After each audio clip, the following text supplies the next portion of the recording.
Hello and welcome back everyone to this new series on Python. This series of videos will help you take your skills from beginner to expert level in Python. Do not forget to hit the red subscribe button and the bell icon so that you are the first one to know whenever I upload any new video. In today's session we will see different methods of list and tuple. Now let's jump to Jupyter Notebook and get started. Let's open a new Jupyter Notebook. Click on the drop down, click on Python. Now the Jupyter Notebook will open in a new tab. Rename this Jupyter Notebook. Let's name it Methods of List and Tuple. Click on Rename. In the last video, we have seen what are list and tuple, then how we can define list and tuple, and lastly we saw how to access elements from a list or a tuple. If you haven't watched that video, then I would recommend you to watch that video first. You will find the link of that video on the top right corner, and I've also added the link of that video in the description below. Now let's see some methods that we can use with list and tuple.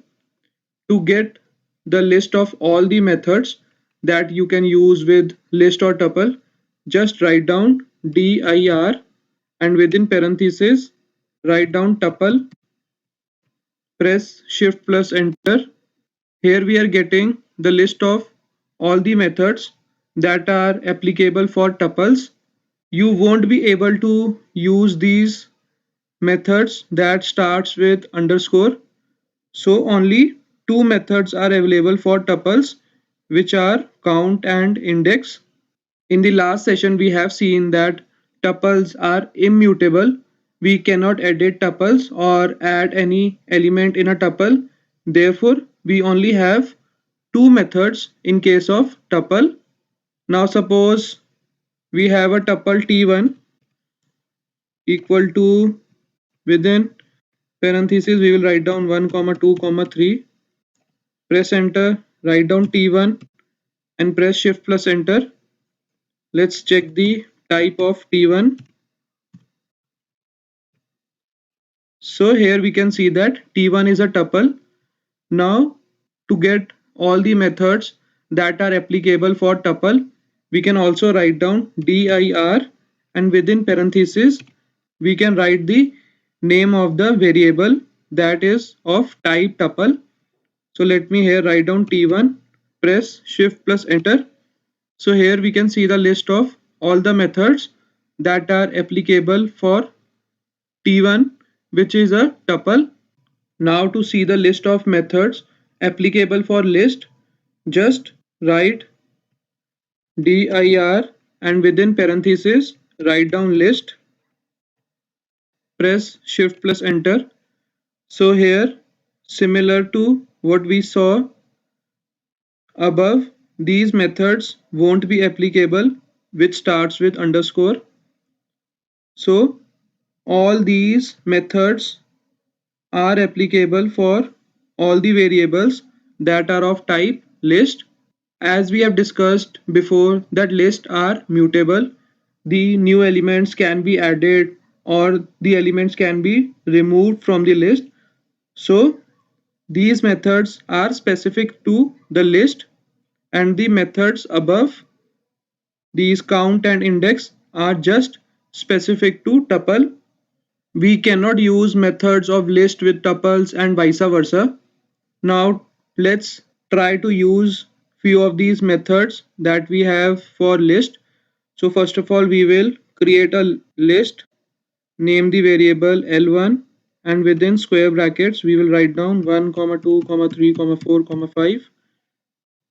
Press enter, write down L1, press shift plus enter. So list L1 is created. Let's check the type of L1.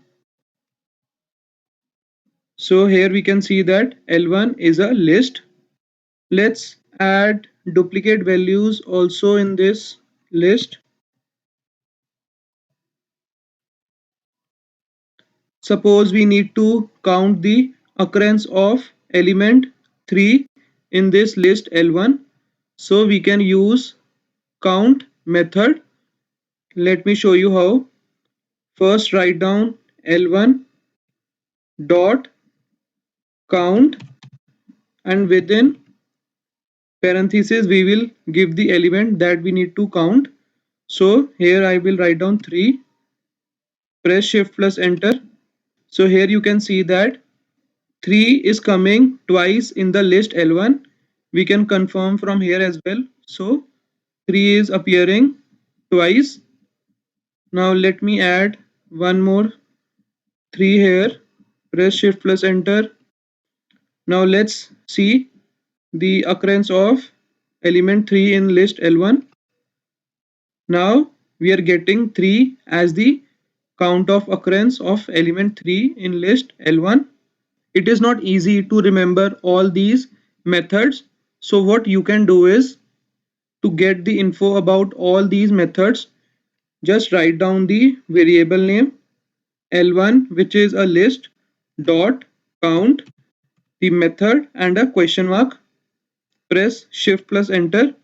So here we can see small documentation of this method count. The syntax will come, and then the description. What will this count method do? Now let's see another method, clear. Let me first see what will clear do. So write down L1 dot clear question mark, press shift plus enter. Here we can see that syntax of clear is simply the name of the variable dot clear, and it will remove all elements from a list. Let's try to clear the elements from the list L1. L1 dot clear, and open parenthesis, close parenthesis, press shift plus enter. Now let me see what elements we have in list L1. Press shift plus enter. So now you will see that all the elements from the list L1 are removed, and this is a empty list. Now let's see what other methods we have. So append, then extend, and then insert are used to add new elements to a list. So let's see example of each of the method. Let me define a new list L2 and write down 1, 2, 3, 4, 5. Press enter, write down L2, press shift plus enter. So a new list L2 is created. Now I want to insert element hello in this list L2. We can make use of any of these methods, append, insert, or extend. First let's see what append will do. Write down L2 dot append question mark, press shift enter. So append will append object to the end of the list, and the syntax is the name of the variable dot append and the object that you want to insert. So let's try to append the string hello in list L2. Append, and within parentheses we will give the string hello. Press shift plus enter. Now let's see the output of list L2. So here you will see that hello is added to the list L2, and that too at the end of the list. Let's see the next method, which is extend question mark, shift enter. So extend will extend list by appending elements from the iterable. So any data structure which has multiple elements is an iterable. Let me define a new list L3, and here we will give the elements 9, 10, 11. Press enter, write down L3, press shift plus enter. So a new list is created that has elements 9, 10, and 11. And what we have to do is, we have to add all these elements in this list L2. So what we can do is, the syntax of the extend says the name of the variable, then dot extend and the iterable. So here we will write down L2 dot extend and the iterable is L3 in this case. We need to add these elements in list L2. Press shift plus enter. Now let's see the output of list L2. So here you will see that the last element in the list L2 was hello. Now 9, 10 and 11, the elements that were present in list L3 are also added to this list L2. Let's see if we can add elements 9, 10 and 11 in list L2 using append. So what we will do is L2 dot append and within parentheses we will give list L3. Press shift plus enter. Now let's see the output of L2. Here you will observe one strange thing that happened. The last element after extend in list L2 was 11. Then we tried to append elements into list L2 using the elements of list L3. So the entire list L3 is added to this list L2. Let me explain you what happened. Now the syntax of append says L2 dot append and here we have to give an object. So append is treating this entire list L3 as the object. So that's why this is a list added within a list L2. If you want to add these elements 9, 10 and 11 to a list like this, then you will make use of extend. And if you want to insert the entire list as an object, then you can make use of append. So that totally depends on your requirement, how you have to use these methods. Next, let's see method insert question mark, press shift plus enter. So insert will insert the object before the index. Here we can give the object that we want to insert in list L2 and in which index we want to insert that element. First of all, let's see the output of list L2. So now suppose before hello I want to insert Python. So let's see what the index will be before hello. 1 is assigned index 0, then 2 is assigned index 1, 3 is assigned index 2, 4 is assigned index 3, 5 is assigned index 4, and that means we have to insert the element at index 5. So write down L2 dot insert open parenthesis. First we have to give the index which is 5 comma and the object which is Python within single quotes. Press shift plus enter. Write down L2. Press shift plus enter. So here you observe that we were able to add Python string before the hello. And one more thing that I want to explain you here is this method also says object. So let's create another list L4 which contains elements Jupyter and notebook. Press enter, write down L4, press shift plus enter.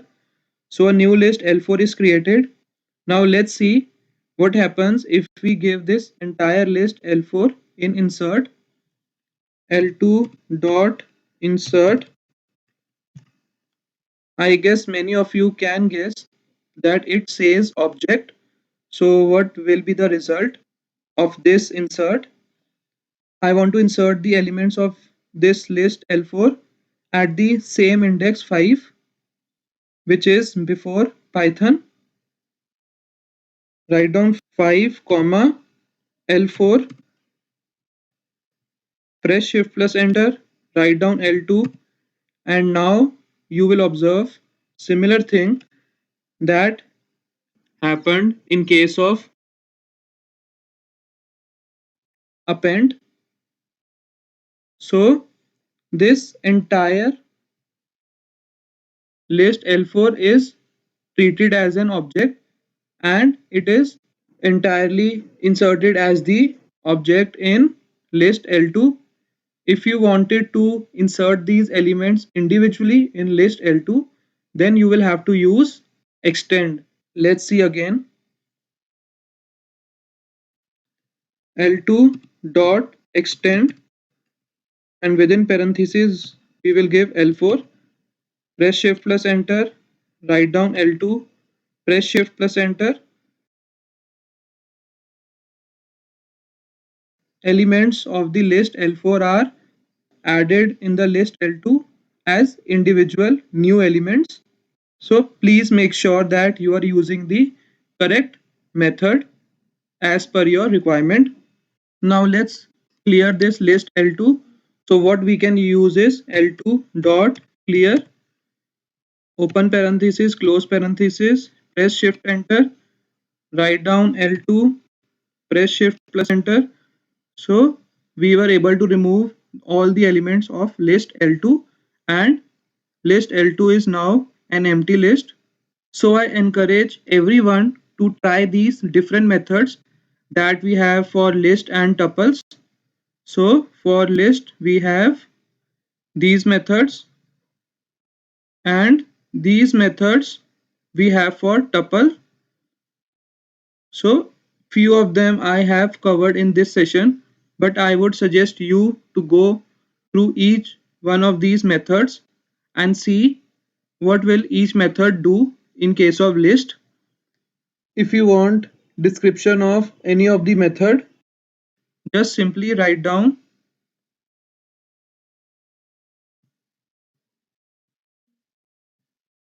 L2 dot sort question mark, press shift plus enter. So you will get the description and the syntax of each of the method. So this was all that I had to cover in this session. Thanks for watching this session. I hope this video was helpful. See you in the next tutorial.